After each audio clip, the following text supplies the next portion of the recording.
रजब भट्ट क्या इतने ज़्यादा स्ट्रॉन्ग हैं कि इस वक्त पूरी कौम जो है वो उनके पीछे लगी हुई है? उनके घर में कोई खांसी भी करता है तो वो एक खबर होती है। बेटे हवा का रुख जब हो जाए ना जी। तो बस उसके बाद जो है ना फिर अल्लाह ताला जिसको दे। रजब भट्ट का इस वक्त सितारा जो है वो गर्दिश में है। ठीक है। रजब जो है वो इस वक्त अवाम की नज़र में आया हुआ है। वो क्राइसिस में भी जाता है, उसकी माँ की दुआ जो है ना उसको क्राइसिस से भी निकाल लेती है।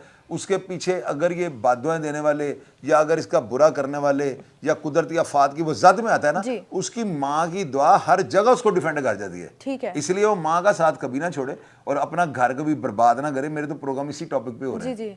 लेकिन ये कहा जा रहा है ना कि उनके घर वालों की वजह से ही उनका अपना घर खराब हो रहा है। बेटे वो लोग तो बातें करते हैं ना। अब देखिए मुझे मेरा उनके घर वालों के साथ इतना तो राब्ता नहीं कि मैं उनका फैमिली मेंबर हूँ, लेकिन इतना है कि मेरी उनकी वालदा से भी 2-4 दिन पहले बात हुई थी, 5 दिन पहले बात हुई थी कुछ देर ना।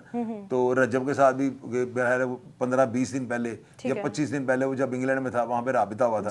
लाहौर में भी वो आया है तो उसके साथ एक आध दफ़ा राबिता हुआ है। लेकिन देखें हम उसके फैमिली मेंबर नहीं है, लेकिन सोच मेरी यही है कि यार उसके साथ ज्यादती हो रही है। रजब को ज़्यादा मौका नहीं मिल रहा, वो अपनी फैमिली को टाइम दे। देखें बंदा सारा कुछ करता है अपनी औलाद के लिए करता है, फैमिली के लिए करता है। अगर उसने फैमिली को टाइम ना दिया तो बेटे ऐसी दौलत और शोहरत का क्या फायदा? मुझे आप ये बताएं। और यूट्यूब चैनल जो उनका बंद कर दिया गया है। नहीं वो बेटे उससे खुद ही प्राइवेट किया है। पक्की बात है, उन्होंने खुद ही किया है। वो उनके हैं अल्लामा वो आसफ रजा अलवी साहब हैं, उनके कहने पे सारा कुछ हो रहा है। और कल जो है इनकी बैठक भी एक जगह पे हो गई है और इंशाल्लाह ताला दिल वाले दुल्हनिया को ले जाएंगे। कल या परसों चली जाएगी ईमान बेटी है। सही हो गया। बस लोग इसी चीज़ के इंतजार में, क्योंकि अभी रिसेंटली एक बर्थडे सेलिब्रेट हुई जिसमें उनकी वाइफ और उनका बच्चा नहीं था। नहीं बेटे वो थोड़े है मामला, लेकिन अल्लाह बेहतर करे। अगर हम अदालतों की बात करते हैं तो रिसेंटली जो रजब भट्ट के साथ हुआ अदालत में, क्या वो ठीक हुआ? बेटे देखे बात सुने, वो वकला का काम है, अदालत को ब्लेम नहीं आप दे सकती। लेकिन वो अदालत की टेरिटरी में हुआ ना, तो वो वकला के पास लाइसेंस है ना बेटे। आप देखें अभी फायरिंग हुई है पूरे लाहौर के अंदर, पूरे पंजाब के अंदर वकला ने की है। कोई उनका बाल उखाड़ सका? मुझे ये होता है वकीलों के पास लाइसेंस है। अब लोग कहते हैं बदमाशी का लाइसेंस है, मैंने कहा पैसे समझ लें। तो यही कहा जाता है कि बदमाशी का लाइसेंस। बेटे देखा मेरी तो अपनी आधी फैमिली जो है ना वकील है सारे, तो वो सारे मेरे खिलाफ हो जाएंगे। मैं सिर्फ इतना जो कह दिया कि उनके पास लाइसेंस है, तो ये मेरा ख्याल है ये हमारे अदारों के मुंह पर जन्नाटेदार थप्पड़ है। ठीक है, इसका मतलब तो सारी ऑडियंस समझ गई है ना। वकीलों का कोई बाल बांका नहीं कर सकता। इसका मतलब क्या मैं कह रहा हूँ आपको समझ नहीं आ रही? वो एक गैंगस्टर की तरह जो है एक मुहिम चला रहे हैं, उसको चलते आ रहे हैं कि हमारे खिलाफ कोई भी कुछ नहीं कर सकता। रजब भट्ट ने जब उनके खिलाफ FIR दर्ज कराने की कोशिश की तो उनके वकील का भी जो लाइसेंस है वो मुअत्तल कर दिया गया। लेकिन बेटे वो जो वकील का लाइसेंस मुअत्तल हुआ था, फॉर योर काइंड इन्फॉर्मेशन आपको बताता हूँ, वो आम आदमी नहीं थे, वो बैरिस्टर मियाँ अली इशफाक हैं। और मैंने पहले प्रोग्राम में ये कह दिया था वो लाइसेंस को कभी भी जो है ना मुअत्तल नहीं होने देंगे। ठीक है, ये आउट ऑफ द वे जाके यानी कानून से तजावज करने के मुतरादिफ है और मियाँ अली इशफाक भुगत लें वो कर लेंगे तो 2 दिन बाद मेरे वो बहाल हो गए। वो वकला की आपस कम्युनिटी का था मामला ना, वो रफा हो गया। अच्छा, जो गैम्बलिंग केस है इस बारे में आपका क्या ख्याल है? बेटे गैम्बलिंग केस जो है ना, देखें गैम्बलिंग जुर्म क्या है। हाँ जी। आज आप पकड़ी गई हैं, सुबह आपकी बेल कोर्ट ने दे देनी है, पैसे भी वापस कर देने। अच्छा। ये डकी के ऊपर जुर्म ये था कि इसने जुए की एप्लीकेशन को प्रमोट किया, उसकी प्रमोशन के लिए काम किया। तो बेटे वो जुर्म क्या, अगले दिन तो जमानत हो जाती है। इसमें अगले दिन जमानत होने वाला केस है और उसको 90 दिन के लिए कस्टडी में रखा। ये गलत है। जुर्म छोटा था, सजा इतनी बड़ी।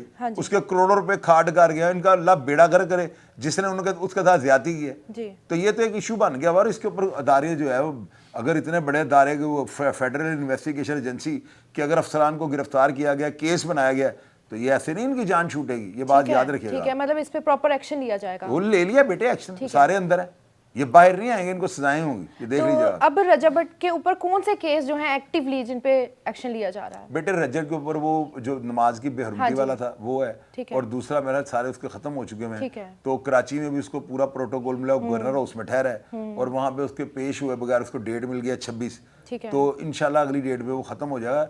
वो खत्म हो चुका है, लेकिन वकला अगर बयान देते हैं ना कि पर्चा झूठा था तो फिर वो अंदर जाएंगे। अब इसका मिलता जुलता इन्होंने राजीनामे का कोई बयान बनाना है, वो क्लियर हो जाएगा। अच्छा, गवर्नर हाउस में वो ठहरे और जो उनकी एंट्री थी कोर्ट में वो किसी पॉलिटिकल पर्सनैलिटी से कम नहीं थी, तो क्या इनकी एंट्री होगी पॉलिटिक्स में या ये किसी गैंगस्टर का हिस्सा बनने जा रहे हैं? देखिए मेरे नहीं, अवाम के सवाल हैं। बेटे पता है क्या, यहाँ पे जो उसको आप प्रोटोकॉल कह रहे हैं ना, प्रोटोकॉल तो नहीं था, वो सिक्योरिटी थी। ठीक है। ये लाहौर में जो दी गई थी।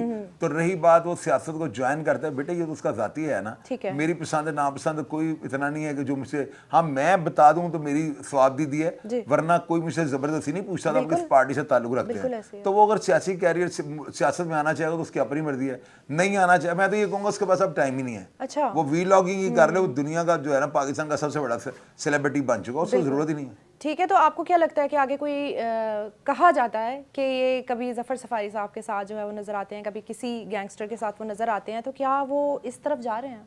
बेटे नहीं पता क्या, रजब का ना लाइफस्टाइल डिफरेंट है, ये फैमिली व्लॉगर है। ठीक है। और फैमिली व्लॉगिंग में डकी भी इसी तरह का है। तो ये जो फैमिली व्लॉगर्स होते हैं ना, ये अपने आप को डॉन शॉन ये वो नहीं कहलवाते, और ना ही ये होते हैं, ये बड़े अच्छे लोग होते हैं, ये एंटरटेनमेंट प्रोवाइड करते हैं। इनके ज्यादा सब्सक्राइबर औरतें और बच्चे हैं। ठीक है। और बच्चे जो है ना, आपको पता है हमारी नेशन जो है, बच्चे ये किस तरह उससे मोहब्बत करते हैं, यानी उसके लिए बच्चे मरने तक को तैयार हैं। बिल्कुल ऐसे जितनी मोहब्बत ऑडियंस उससे करते हैं, तो ये बेटे अल्लाह की देन है ना, बिल्कुल ऐसे उसकी माँ की दुआ है उसके।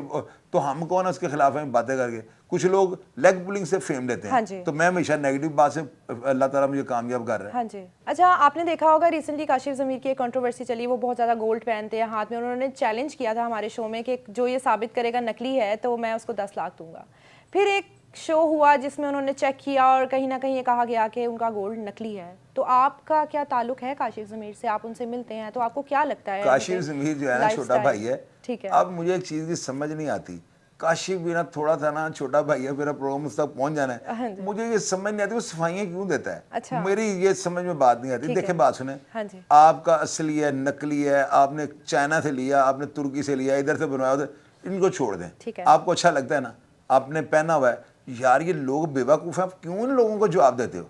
आप अपने काम से काम रखें, जिसको नहीं अच्छा लगता वो अनसब्सक्राइब कर दे, जिसको अच्छा लगता है वो फॉलो कर ले। काशिफ के नाम में हक में बात कर रहा हूँ ना, मैं उसके खिलाफ बात कर रहा हूँ। बेटे देखें ये मेरी जैकेट है, मुझे कोई नीचे फोन करे ये गुची की नहीं, ये मूची की है, भाई तुम जिसकी मर्जी समझ लो, मुझे अच्छी लग रही है, मैंने पहनी है। क्या बात है। काशिफ ज़मीर बड़ा अच्छा लड़का है, बड़ा नाइस है, यहाँ पे है, यकीन कीजिएगा मुझे उससे नाश्ता करवाया और मुझे बड़ी शर्म आई है। वो यहाँ पे कोफ्ते आए हैं हॉल से, लड़के को भेज के ना, लड़का नाश्ता लेकर आया, सारा हमने बैठा चाय पिए गपशप लगे, मुझे बड़ा अच्छा लगा। वो सही अपनी पसंद और नापसंद होती है हर बंदे की, एम तनकीद करनी, उसने ये पहना है उसने वो पहना हुआ है। बेटे देखिए मेरी बात सुने, वो कहते हैं जग बाता पाओ ते मन बाता खाओ। अब एक चीज आपको पसंद है ना, वो अपनी मर्जी खा रहे हो, तो जग बाता, अगर आपको पता है कि लोग जो है ना गोल्ड वोल्ड इन चीजों को पसंद करते हैं, वो नकली असली है, ये टॉपिक है ही नहीं, ये बनता ही नहीं है। मुझे तो उन लोगों पे शर्म आती है जो सोना पकड़ पकड़ के चेक करते हैं। यार उससे पहना हुआ उसको पत्थर नहीं लोग पहनते उंगलियों में, एक पत्थर भी तो लोग उंगलियों में पहनते हैं ना, उसने तो फिर ये गोल्ड पहना हुआ है, वो असली है नकली है, हमें बखरा इशू बना देते हैं। और काशिफ भाई के ऊपर मुझे आता है, खुदा की कसम मुझे शर्म आती है, वो बंदा वो जवाब देने शुरू कर देता है, भाई पहना हुआ है बस ठीक है, पहना हुआ खत्म, क्यों किसी को जवाब देना? मैटर है, आप कह रहे हैं कि आपका जाती मैटर है बेटे, आपको अच्छी चीज लग रही है, हालांकि जग बाता जो है ना वो पहनना चाहिए, सही, ठीक है ना, लेकिन नहीं आपको पसंद है बस आपने पहना है, तो क्यों किसी को कहते हो कि ये असली है ये नकली है? जवाब ही ना दो।